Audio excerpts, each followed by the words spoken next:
Gaza में Israel के हमलों के बीच हमास एक बार फिर से एक्टिव हो गया है। गाजा में युद्ध विराम समझौते से इनकार करने के बाद अब हमास ने इजराइल को बड़ी चेतावनी दे डाली है। नेतन्याहू की सेना को चैलेंज करते हुए हमास ने कहा है कि यदि वो गाजा में हमले जारी रखेगा तो कोई युद्ध विराम नहीं होगा। यही नहीं, कहा तो ये भी जा रहा है कि हमास फिर से 7 अक्टूबर को दोहराने की कोशिश भी कर सकता है।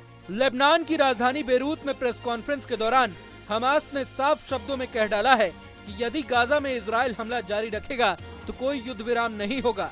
हालांकि हमास ने अपना एक प्रतिनिधि मंडल काहिरा जरूर भेजा है जिससे कि बातचीत का सिलसिला जारी रहे।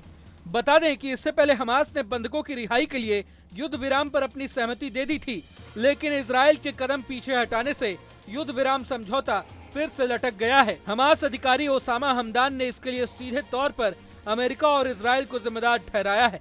साथ ही उसने कहा है कि अब फैसला इजराइल को लेना है कि उसे पीछे हटना है या अपनों की जान को खतरे में डालना है। हमास की धमकी के बाद अमेरिका ने भी अपनी प्रतिक्रिया दी है और कहा है कि हमास ने युद्ध विराम प्रस्ताव को स्वीकार नहीं किया। इसके साथ ही अमेरिका ने कहा कि काहिरा में CIA निदेशक विलियम बर्न्स की मौजूदगी में बंधकों की रिहाई और युद्ध विराम पर बातचीत फिर से शुरू हुई है और सबकी नजरें दोबारा शुरू हुई बातचीत पर टिकी हुई हैं। यहाँ गौर करने वाली बात यह है कि गाजा पर इजराइल के हमले अभी भी जारी हैं।